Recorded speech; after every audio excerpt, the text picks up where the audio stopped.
कि मैं अपने परिवार को और खुद कल PHQ में जाके स्वयं अपने हाथों से जान दूंगा। मेरी वाइफ मेंटली डिस्टर्ब हो गई है, अंदर ही रहूं तब तो मैं सेफ हूँ।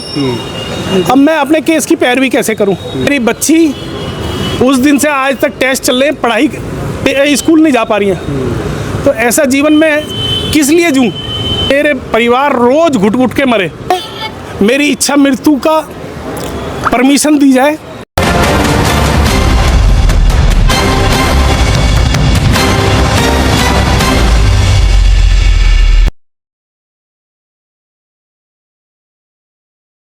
देखिए 19 तारीख को संडे को यहाँ जो हरीश चौधरी के परिवार को एक मारने की कोशिश और उनके परिवार के साथ लूटपाट हुई है। उसके बाद ये देखिए यहाँ पे आज महापंचायत बैठी है उस्मानपुर गांव में, और इस वक्त देखिए एडिशनल DCP संदीप लामा जी यहाँ मौके पे हैं, SHO उस्मानपुर जिनका ये इलाका आता है, जिस थाने के अंतर्गत ये मामला आता है, ये सभी मौके यहाँ आए हैं और यहाँ महापंचायत चल रही है। क्योंकि यहाँ पे इस वक्त जो हादसा पेश आया इसमें गांव का ही एक व्यक्ति शामिल है जिसका रोल निकल के आ रहा है, और उसी की यहाँ जो बात आ रही है कि वो इसमें शामिल है। अब ऐसे में इस वक्त मौके पे अधिकारी लोग भी हैं और आगे अभी महापंचायत चल रही है, तो आप देख सकते हैं किस तरीके के हालात होते हैं। मगर हैरत की बात देखिए कि यहाँ पे जिस व्यक्ति के ऊपर आरोप लगे वो पकड़ा गया और उसके बाद कुछ ही घंटों में वो छूट गया। इसको लेके कहीं ना कहीं महापंचायत है, लोगों में आक्रोश है। हरीश चौधरी का साफ कहना है मैं आत्मदाह करूंगा PHQ के सामने, और यहाँ पे थाना उस्मानपुर के ऊपर भी क्वेश्चन उठ रहा है कि आखिर ये सब कैसे हुआ। हमारे अधिकारी से बात करेंगे कि आखिर ये सब क्यों हुआ, कैसे हुआ, और प्रेस रिलीज अगर दी गई है कि यहाँ पे केस हुआ है इस तरीके की 19 तारीख को, तो ये एक्यूज पकड़े गए हैं, यह अभी तक क्यों नहीं साबित हुआ, ये क्यों नहीं बुलाया गया प्रेस को, ये क्यों नहीं इन्फॉर्मेशन दी गई है, आखिर कौन से तथ्य छिपाए गए हैं, ये भी जानेंगे। मगर इस वक्त महापंचायत चल रही है देखिए, और खुद हरीश चौधरी और उनके पूरे परिवार के लोग यहाँ पे हैं, और जैसा इन्होंने अभी ऐलान किया है कि मैं यहाँ पे PHQ के सामने अपने पूरे परिवार के साथ आत्मदाह करूंगा, ये बहुत बड़ी बात है। ऐसे में परिवार का साफ कहना है कि हमारे पास कोई ऑप्शन नहीं बचता। DCP साहब और SHO साहब हमारे बीच में आए, मैं धन्यवाद करता हूँ। आप मेरे दुख की घड़ी में मेरे घर आए। जैसे गांव समाज ने कहा कि वो व्यक्ति बात करने योग्य नहीं है, बात करने योग्य, बात मानता नहीं और किसी की मानता भी नहीं। मैं भी सिर्फ अपनी बात DCP साहब मैंने अपने समाज के सामने रखी कि ऐसे व्यक्ति के हाथों से मरना मेरे शान के खिलाफ है। इससे ज़्यादा अच्छा है कि मैं अपने परिवार को और खुद कल PHQ में जाके स्वयं अपने हाथों से जान दूंगा। ये आप सभी से मेरी आखिरी राम राम है। बस मैं आपसे यही चाहूँ, आपने जो कहा, जो मेरे लिए हमदर्दी दिखाई, उसके लिए बहुत बहुत धन्यवाद है।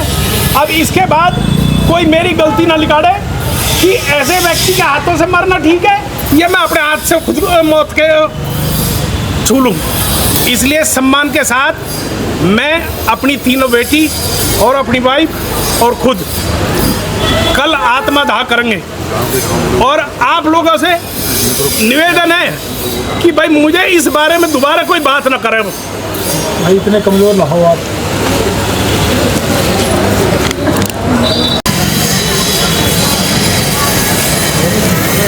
सभी को नमस्कार, राम राम। देखो हरीश भाई का दुख तो आप सभी जानते ही हैं, और मैं भी वाकिफ़ हूँ पहले दिन से ही। उस दिन शनिवार की या सोमवार की संडे का दिन था, और अगले दिन वो न्यू दिल्ली में भी हमें बुला रखा था। मैं काम देख रहा था DCP का। लेकिन ये मैं कुछ बोलने से पहले मैं एक चीज़ तसल्ली करना चाहता हूँ भाई, जब पंचायत ही बैठ गई तो फिर पंचायत फैसला लेना कि खाली हरीश भाई अपना वो रखें। तो एक बार मुझे आप विश्वास दिलाओ कि जो पंचायत कहेगी हरीश भाई मानेंगे नहीं, प्रशासन वैसे ही करेगा, कोई ऐसी दिक्कत नहीं है। प्रशासन के सारे तरह के हाथ हैं, जो लीगल रेमेडी है वो हम ढूंढेंगे, करेंगे। लेकिन हरीश भाई भी तो पंचायत की मानेगा। क्यों जी, सारे सहमत हो? हाँ, हरीश भाई आप भी सहमत हो? हरीश जी इस पंचायत ने मुझे बता दिया है हाँ कि वो किसी के बस में नहीं है। अब देखो, मैं आप अकेले हो, उसके बाद आपका परिवार है, परिवार के बाद पंचायत तो है ही। जो पंचायत फैसला करेगी वो तो मानना ही पड़ेगा। आपने बुलाया पंचायत, आपने पंचायत लेगी ना, आप अकेले नहीं ले सकते आप, ठीक है नहीं, माने ना माने, लेकिन बोलने तो साफ। तो मैं भी खड़ा हूँ, पंचायत जो मुझे आदेश देगी, पंचायत पंच परमेश्वर है, हम सब यहीं हैं, एडमिनिस्ट्रेशन है, हम चाहते हैं कि न्याय मिले हरीश भाई को। तो क्या पंचायत इस पे डिसीजन लेने के लिए तैयार है? बिल्कुल तैयार है। हरीश भाई को एतराज तो नहीं है, नहीं ना? तो जो इतवार की बात है, जब घटना घटी तो हरीश भाई ने मुझे फ़ोन किया कि मैं फरीदाबाद में हूँ, ऐसे ऐसे हो गया सर। मैं CHQ में था, ब्रीफिंग अटेंड कर रहा था, अगले दिन का जो कार्यक्रम था नई दिल्ली का, उसके लिए मैं भग के दौड़ के आया। हमारे DCP साहब उस दिन छुट्टी पे थे। मैंने DCP साहब को फ़ोन करके बुलाया, सर ये मामला सीरियस है। ज़िंदगी में मैंने ऐसा कभी अपराध देखा नहीं था जिसमें 7 आदमी और 2 औरतें मिलके एक घर में आके एज ए फ्रेंडली एंट्री करते हैं और लूट के चले गए। तो मेरे लिए भी बहुत बड़ा शौक का विषय था, मतलब मैं भी अचंभित था कि ऐसे कैसे होगा। तो पहला काम पुलिस का ये था कि भाई आदमी को डिटेक्ट करना, किसने कार्रवाई की है। तो आप यकीन मानो संडे की सुबह होते होते तक हमने उसको कहीं ना कहीं आइडेंटिफाई कर लिया था कि कौन है। हरीश भाई से पूछ लो, इस बात की तसल्ली कर लो। तो पुलिस का जो पहला काम था डिटेक्शन का, उसमें हमने कोई कोताही नहीं बरती। पूरी हमारी जितनी भी टीमें थी सारी लगा दी। हमारे DCP साहब भी यहाँ आए, वहाँ उस्मानपुर थाने में बैठे रहे रात के 1-2 बजे तक, फाइनली कि भाई कौन है। हमने उसको एस्टैब्लिश कर लिया, फिर इन्वेस्टिगेशन चलती रही। मीनवाइल मेरी भी ड्यूटी लगती रही और DCP साहब की भी ड्यूटी लगती रही। बीच में हरीश भाई को ये लगा कि उसको थोड़ा थ्रेट है, तो हमने 2 आदमी दिए राउंड द क्लॉक, मतलब 6 आदमी इनके पास अभी इनकी सुरक्षा के लिए हैं। 2 बैठने की कोई ज़रूरी नहीं है, 1 आदमी आप ले जा सकते हो। मैं ऐसा नहीं कह रहा कि वो दोनों को आपको बिठाए रखना, एक घर पर रखो, एक कोई फैमिली मेम्बर जा रहा है तो उसको आप ले जाओ। क्योंकि मामला ऐसा सीरियस था जिसमें लग रहा था कि गाँव का ही कुछ इन्वॉल्वमेंट है, गाँव के ही कुछ जाने पहचाने कुछ न कुछ कहीं कैसे न कैसे लिंक है। अभी ज़्यादा क्योंकि मैटर सब्सिडीज है और कोर्ट का मैटर है, तो मैं इस पर ज़्यादा ना बोल के इतना कहना चाहूँगा कि यदि कोर्ट से कुछ हुआ तो उसकी लीगल रेमेडी है। हम उसमें हाई कोर्ट जाएंगे या हमारा जो हायर अथॉरिटी है, हाई कोर्ट है, उसमें जाके उसको कैंसिल करवाएंगे उस ऑर्डर को। उसके बाद दोबारा से वही प्रोसीजर शुरू हो जाएगा। आप बिल्कुल चिंता मत करो, मैं यहीं बैठा हूँ, मैं कहीं नहीं जा रहा। और जब भी मैंने कभी कहीं कहा है तो आप लोग सब पुराने और मुझे जानते भी बुजुर्ग लोग, मैं अपनी बातों से नहीं अभी से हटता हूँ। तो आप पूरी पंचायत को मैं ये कहना चाह रहा हूँ कि आप बिल्कुल आप बेफिक्र रहो, भाई को न्याय दिलाएंगे। मुझे खाली एक बार थोड़ा सा इस पर होमवर्क करने दो, मैं ज़रूर इसको अब शनिवार इतवार आगे बीच में सोमवार मंगलवार तक इसका ज़रूर समाधान मैं ढूंढ दूंगा। लीगल रेमेडी हर कागज़ का इलाज क्या है, कागज है ना। हम यहाँ बैठ के पंचायत में तो किसी को सज़ा दे नहीं सकते, तो जो कोर्ट में जो खामियाँ रही हैं उसकी पूरी भरपाई करके इसका कागज़ का इलाज कागज़ से करेंगे। हम हायर कोर्ट में जाएंगे और उस तरह से काम करेंगे। आप चिंता मत करो हरीश भाई। और जहाँ तक PSO की बात है, आपको लगता है कि इसके अलावा भी आपको एक ऐसे किसी टाइम पे चाहिए तो आप मुझे कभी कॉल करो, हम आपको वो भी दे देंगे कि मेरे को हॉस्पिटल जाना है या बच्ची को एग्ज़ाम देने जाना है। आप चिंता मत करो, आपकी सुरक्षा के लिए और केस की इन्वेस्टिगेशन के लिए हमने, मुझे लगता है कि कोई कसर नहीं छोड़ी होगी। और जो अफसर जिन्होंने गलती की है उसको हमने सज़ा का भी स्टार्ट कर दिया था, कल ही कर दिया था वो, कि भी इन्होंने थोड़ी बहुत जो गलती की है उसको हम सज़ा देंगे। ये हमने ऊपर अधिकारियों को भी बता दिया कि इसमें थोड़ी चूक हो गई थी कागज़ों में, उसको हम रेक्टिफाई करके इसके लीगल कागज़ की रेमेडी ढूंढेंगे, रेमेडी क्लियर करके आगे बढ़ेंगे। और ये केस थाना की बजाय हमने एक स्पेशल स्टाफ हमारा AATS उसके इंस्पेक्टर को दे दिया है, वो अच्छे से इन्वेस्टिगेशन करेगा और जो इसकी रेमेडी थी वो ढूंढ ढांड के हम इसके एंड तक बढ़िया रिजल्ट लेके आएंगे। तो क्या पंचायत मेरी इस बात से सेटिस्फाइड है भाई? सहमत है सर, बिल्कुल सर। इसके अलावा आपका कोई वर्जन हो, आप मुझे कोई आदेश देना चाहते हो, आप तक का टाइम कुछ कहना चाहते हो तो आप मुझे बताओ। सर आप जो पहले दिन बोल गए उसका आज तक 5 दिन तक कोई निर्णय नहीं आया, किसी बात से संतुष्ट नहीं। पहले दिन क्या बोल गया था? मैंने कहा था डिटेक्शन करूंगा। पहले दिन तो पता ही नहीं था किसने करा, पता था? मालूम था किसी ने नहीं करा, पता नहीं है हमें। हाँ तो पता करा ना मैंने। मैंने संडे की रात को भाई साहब मिले वहाँ पे उस्मानपुर थाने। करने के बाद कोई निर्णय आया? अरे निर्णय क्यों नहीं आया? पकड़े आदमी, पकड़े, किसने पकड़े भाई? पुलिस ने पकड़े ढूंढे ना। या फिर कहने के लिए मत कहो, ये नहीं कि आप कहने के लिए कुछ बोलने लगे। ये आखिरी विचार है भाई। आप ऐसे क्यों विरोध करने के लिए विरोध मत करो, चीज का समाधान ढूंढने के लिए करो। किसी को कोई लगता है इसमें ये समाधान हम कर सकते हैं, हमें उम्मीद है आपसे। प्रोटेक्शन तो हमने करके दिया ना, हमने मेहनत करी, सारी रात संडे को लगे रहे। मैं भी दोबारा आके वापस आया, मैं रात में भी भाई साहब मिले, डॉक्टर इसी को भी आगे होंगे तो वो भी मिले थे मुझे रात में। मैंने तसल्ली दी, आप चिंता मत करो, सुबह तक मैं केस खोल दूंगा। हरीश जी, क्या हुआ? पुलिस ने अभी तक क्या कार्रवाई की है और आपने जो स्टेप उठाया है, ये कह रहे हैं कि आप कल आत्मदाह करेंगे पीएचक्यू के सामने पूरे परिवार के साथ, आखिर ये स्टेप क्यों उठाना पड़ रहा है आपको? ये स्टेप यूँ उठाना पड़ रहा है, जिस प्रदेश की मुख्यमंत्री महिला हो,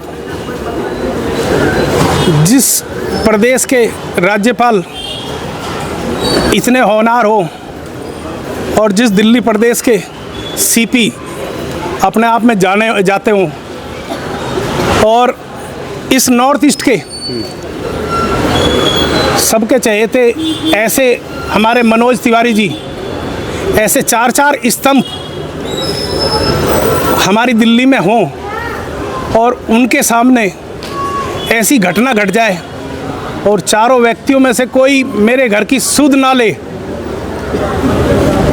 जब व्यक्ति को कोई आफत आती है तो वो पुलिस को अपना भगवान समझता है, सोचता है कि पुलिस उसके साथ बहुत अच्छा न्याय करेगी। जब पुलिस के हाथों से ही न्याय का गला घोट दिया जाए तो फिर एक आम आदमी को आत्मदाह करने के अलावा कोई और सूझता नहीं है। आखिर ऐसा क्यों कह रहे हैं, ऐसा कि पुलिस ने क्या किया ऐसा? देखिए, मैंने जो हमारे अफसर हैं, मैंने उनको सबको बताया कि इस तरीके से ये बात है, और पुलिस थाना उस्मानपुर को एक एक चीज़ से अवगत कराया गया और ये भी बताया गया कि किस तरीके से वो यहाँ अफसरों की खरीद फरोख्त कर रहा है। लेकिन उसके बावजूद भी वो अफसर अपने मकसद में कामयाब हो जाता है, तो कहीं ना कहीं उस्मानपुर थाने पर सवाल उठता है। और एक व्यक्ति, छोटी सी, मैं समझता हूँ एक व्यक्ति के साथ गलती हो सकती है कागजों में, 2 व्यक्तियों के साथ गलती हो सकती है, क्या सभी व्यक्तियों के साथ गलती हो गई जो कोर्ट से वो रिलीज ले गए? साथ के साथ वो पकड़े गए थे 9 लोग, वो एक ही दिन अरेस्ट होते हैं, उसी दिन उनको कोर्ट से रिलीज हो जाते हैं। हाँ। सिर्फ एक हमारे थाने उस्मानपुर की गलती से। क्या गलती थी, क्या ऐसी बात आ गई?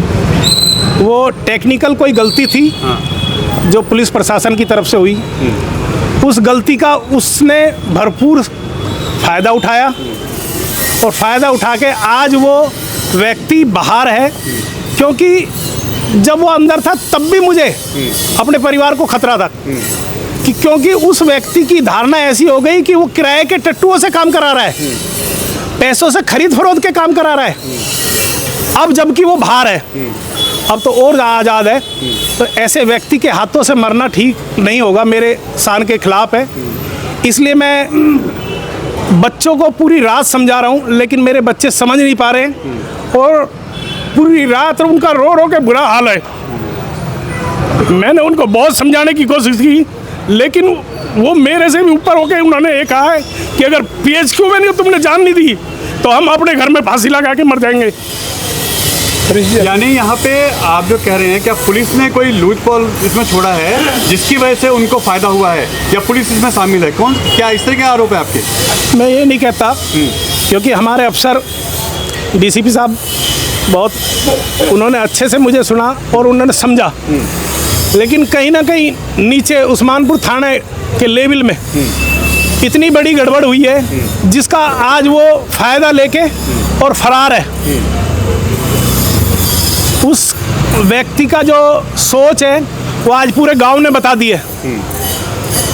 आज अगर गांव इस चीज़ को बता रहा है कि वो किस तरीके का आदमी है, तो आप समझ सकते हो कि आने वाले समय में मेरे साथ क्या होने वाला है।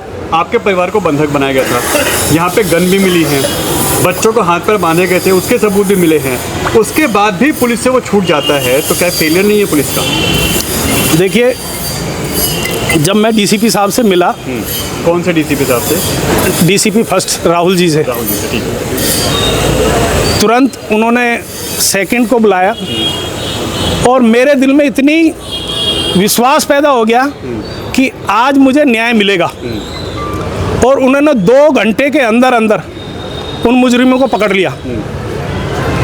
लेकिन कहीं ना कहीं उन अफसरों की मेहनत पे भी पानी फेर दिया निचले कुछ अधिकारियों ने। इसमें किसी कमी मानते हैं आप? कौन से अधिकारियों की? थाने की, पुलिसकर्मियों की, आईओ की, किसकी कमी मानते हैं आप? ये मैं आपको कल सबूत के साथ बताऊंगा कि किस किस अफसर के तहत मेरे पे साजिश हुई है। मैं पूरे सबूत दूंगा, मरने से पहले सारे सबूत आपको दे के जाऊंगा। देखिए, मैंने आरोप नहीं लगाए थे, डीसीपी साहब, एसएचओ साहब बैठे हैं, मैंने कभी उसका नाम नहीं दिया। मेरे से इन्होंने पूछा कि किसी से दुश्मनी है, मैंने बताया कि मेरी किसी से दुश्मनी नहीं है। लेकिन जब एक एक परत खुलते खुलते और सारी चीज़ें की परत खुल गई और पता पड़ गया कि मास्टरमाइंड ये है मनोज, तब मैंने अपने मुंह से मनोज का नाम लिया।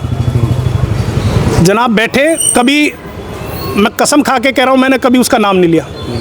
लेकिन जैसे सबूत उसके घर से मिलते गए, जैसे जैसे उससे सबूत मिलते गए, उस व्यक्ति को ये सोचना चाहिए कि हम गांव में रहने वाला व्यक्ति है। मैंने इतना बड़ा हादसा होने के बाद भी अपने गांव के समाज के लोगों से कहा है ना कि आप उससे बात करो, ऐसी घटना क्यों की उसने, कोई तो उसका जिम्मेदार बने। मैं इतना बड़ा दिल दिखा के आज गांव को इसलिए बैठाया था कि आप उससे बात करो कि इतनी बड़ी घटना करी क्यों। और कोई दुश्मनी थी भी तो मेरे से हो सकती है, मेरे परिवार के मेरे छोटे छोटे 7 साल की बच्ची से क्या दुश्मनी है? उस बच्ची ने उसका क्या बिगाड़ा है? तो मैं बस इतना ही कह पाऊंगा, क्योंकि अब कहने को मेरे पास कुछ बचा नहीं है। कल मैं सबूत के साथ आपको दूंगा कि किस तरीके से मेरे साथ ये घटना हुई और कैसे मेरे साथ एक से एक चक्रव्यूह रचा है और जिस तरीके से उनको रिलीज मिली है। मेरी वाइफ मेंटली डिस्टर्ब हो गई है। मैं ऐसे बच्चे मेरे अगर ऊपर बाथरूम में जाते हैं तो ये कहते हैं कि कोई मेरे साथ चलेगा तब मैं बाथरूम जा पाऊँगा। अगर मेरे घर की स्थिति ऐसी हो गई है, डीसीपी साहब बैठे, इन्होंने तुरंत मुझे 2 पुलिस वाले यहाँ दिए बाहर के लिए। अब मैं 2 पुलिस वाले बाहर बैठे तो मैं पूरे दिन अंदर ही रहूं, तब तो मैं सेफ हूँ। अब मैं अपने केस की पैरवी कैसे करूं? अगर बाहर निकलता हूं तब मरूंगा। मेरी वाइफ हॉस्पिटल में आवास में, वहाँ उसकी कोई सुरक्षा नहीं। मेरी बच्ची उस दिन से आज तक टेस्ट चल रहे हैं, पढ़ाई स्कूल नहीं जा पा रही हैं। तो ऐसा जीवन में किस लिए जीऊँ कि मेरे परिवार रोज घुट घुट के मरे? ऐसा जीवन जीने से अच्छा है कि मैं अपने सीपी साहब से गुहार लगा के और मैं अपने चारों स्तंभों से, एलजी से और सीएम रेखा गुप्ता जी से और मनोज तिवारी जी से और एलजी साहब से ये गुजारिश करता हूँ कि मुझे मेरी इच्छा मृत्यु का परमिशन दी जाए, जिससे कि मैं कोई किसी व्यक्ति को दोष ना दूं। सिर्फ ये दूं कि मेरे जीवन में ऐसा ही लिखा था कि मैं ऐसी बीमारी में अपने बच्चों को नहीं ढो सकता। इससे ज़्यादा अच्छा है कि मैं अपने बच्चों के साथ अपने जीवन को समाप्त कर दूं। और इसीलिए आज मैंने अपने सारे गांव के बुज़ुर्गों के आशीर्वाद और आखिरी दर्शन कर रहा हूं। कल मैं यहां से पुलिस हेडक्वार्टर के लिए किसी भी समय अपने परिवार को लेकर निकलूँगा।